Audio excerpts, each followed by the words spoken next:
Hello everyone, Katarina here. Welcome to my 7th Christmas card for this year. Today I'm painting this winter scene with a birch tree and a red bird, so let's get started. I taped my watercolor cardstock onto a board and I first sketched the scene. I started with the trunk, just a simple 2 lines, then I sketched a few branches. I drew 3 of them, but you can draw only one, the one where the bird is sitting, or you can add more than I did. That's all up to you. And if you are a beginner and have never done this before, which by the way, I have never painted something like this before either, especially the bird. And to be honest, I was a little bit intimidated painting this. So what I did, I started with a practice sketch in a notebook and then practice run with watercolors before I made this card. So I would really recommend if you are new to this, you can do the same. To draw the bird, I first erased the part where the bird is going to be sitting, and then I started drawing the body, which is an oval shape, sort of an egg shape, then the head, which is a circle but not a perfect circle, and it is slightly overlapping the body. The beak at the top is in an A shape, which you don't really need to do, it's really an optional thing. And for the bottom, I drew 3 feathers. For those, I actually looked up a cardinal bird and tried to copy that. And lastly, I also drew the wings. The right one is slightly overlapping the left. You can obviously go back and erase and redraw if you are not happy, which is something I also did. And for the drawing, I used an HP pencil. Next, I worked on the sky, but before I did that, I applied a masking fluid over the branches. This is the masking fluid I'm going to be using. It's from Schminke. There are other brands as well. This is a basic supply of Watercolor Artist, so you should be able to get it in any art store or on Amazon. This is an optional thing just to make the painting process easier. I didn't apply any masking fluid over the trunk as that's easy to paint around. I applied the fluid using a cheap brush. I actually coated my brush with a little bit of soap and water, a tip I got from Christina Werner. It should prevent the masking fluid gumming up your brush. The masking fluid creates this plastic barrier, and once it's dry, you can paint over it without getting color underneath. But if you don't have it, that's no problem. Just be careful painting around the images. After the masking fluid was dry, I painted the sky and I painted 2 coats. I'm using the Gonzai Tambi watercolors from Koretake because I really like the dark blue, but you can use any watercolors you want. I picked 2 blue paints because I'm actually running out of this blue, so I used another blue from the set for the first coat. I did here the wet on dry technique, which means I didn't apply any clean water over the background. This is a cheap cardstock, so I try to be careful with adding too much water. After I apply the first layer, I dry the background with my heat tool. You can also let it air dry. And then I apply the second coat of color using the dark blue. Also on the left side, as I was going towards the edge, I slightly reduced the saturation of the paint. And then again, I let it dry.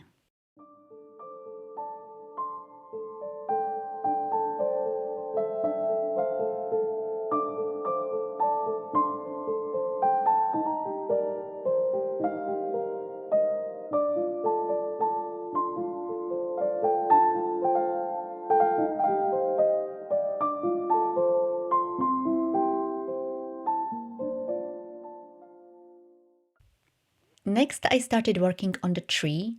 I really wanted to paint a birch tree, but you can use only dark brown if you would like to make it easier. As I was painting, I was working in sections, first the trunk and then the branches.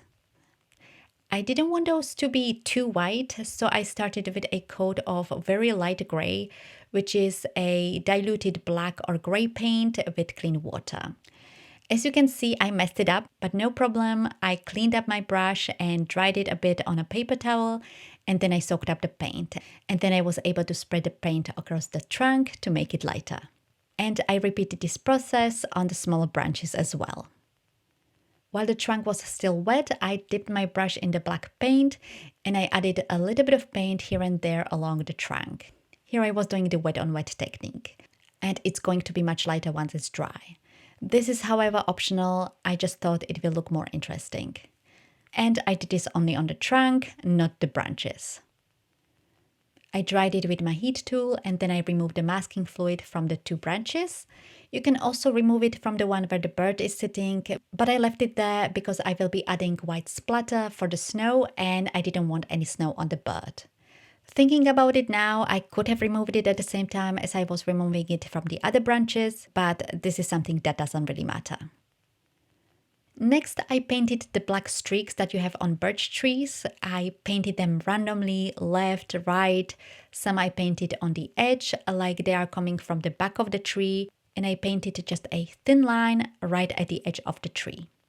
I was using a very small brush in the size 0, which made the application much easier. And for the background, I used a brush in the size 8, and for the bird, I will be using size 4. I'm just using what I have. You might find other brush sizes more easier to use.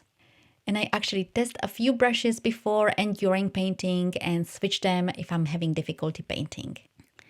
By the way, if something in my explanation is unclear, just ask in the comments, and often I include more information over on my blog, where you can also find the list of products. So, on the small branches, I painted the black streaks as well, just much smaller. I could not decide if I should paint the branch with the bird before or after I add snow. In the end, I decided to do it afterwards, but you can paint it right away if you want. Just keep the masking fluid only on the bird, especially if you do not want to get any white splatter on the bird. And if you did not use masking fluid, just use a small paper and cover it with that.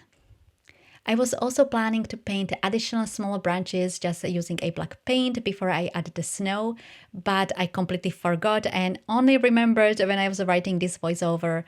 I will be correcting it at the end, but here at this point is where I would add them. But since I forgot, let's move to the next step, which is adding white splatter to represent the snow. I used a white gouache. You can also use an acrylic paint. I mixed it with water and with a damp brush I created the splatter. I also used the tip of the brush, directly adding some dots over the sky. When I'm doing the splatter, I use different size brushes, depending on how big I want the splatter to be. Also, the consistency between the gouache and water and the dampness of the brush is important. If it is too thick, it won't get off the brush, and if it is too watery, it will be too light. After I was happy with the splatter, I let it dry and then I started working on the last branch and the bird. I removed the masking fluid first, and then I started painting the branch where the bird is sitting. I painted it the same way as I did the other branches and the trunk. I started with a very light gray wash, I dried it, and then I painted the black streaks.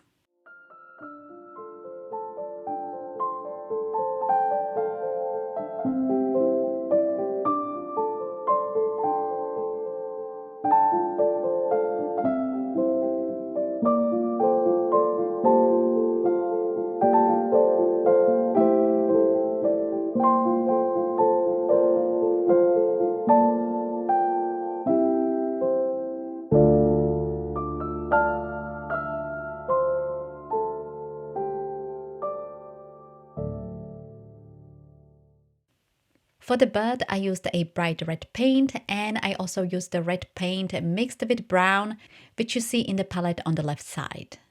I first applied a base layer using the red paint, covering the whole bird, and then I used the brown red paint to sort of contour the lines that I drew to create, I don't know what to call it, a separation. I'm really bad with terminology, so I hope you know what I mean. I just wanted the parts of the bird to be visible. I didn't want the bird to look like a red blob. And while the red brown was still wet, I applied second coat of the red, which was also more saturated, and I blended those colors together so it looks more natural.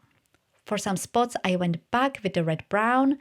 I also used it for some places like at the top and the bottom between the wings, where it naturally would be darker. And the beak I painted using just the brown paint. Alright, the painting is done, I put it on a side to dry, and in the meantime I worked on the greeting. I would say the greeting is completely optional, I think it looks great without it. So if you do not have any of the products to create the greeting, that's absolutely okay, just leave it without it. I'm using here a stamp, white embossing powder and a black cardstock. If you do not have those, you can use a white gel pen or a black pen and a white cardstock and write the greeting yourself. First, I treated the cardstock with anti-static powder. I stamped the greeting with the Versamark ink, which is a sticky ink and holds the powder in place. I sprinkled the white embossing powder over the stamped image, and lastly, I melted the powder with my heat tool. To assemble the card, first I removed the washi from the watercolor panel. I removed it carefully so I don't tear up my paper. I also trimmed the panel just slightly so you can still see the cardstock of the card base underneath. Plus, I find it easier to adhere when it's a little bit smaller than the card base. And I also cut the greeting into a banner, and the end of it I cut at an angle. To adhere the watercolor panel, I used a simple double-sided adhesive. You can also use a foam tape if you want to have it a little bit raised. The card base I made out of a craft cardstock, but you don't have to make your own card bases. You can buy them already pre-made in a pack with envelopes. On the back of the greeting banner, I attached foam squares and I adhered it on top of the watercolor panel. You can finish here, but since I planted those little branches, I came back and painted them in, which was absolutely no problem, but preferably you want to do this before you add the snow. I used the black paint and I painted a few branches, which are simple wobbly lines. And I painted them coming off the big branches, and two of them I also added coming off the trunk. You don't really have to add those, but I think it adds more additional color, even though black is not really a color. It just makes it more interesting in my opinion. But let me know in the comments, do you like it with or without those black branches?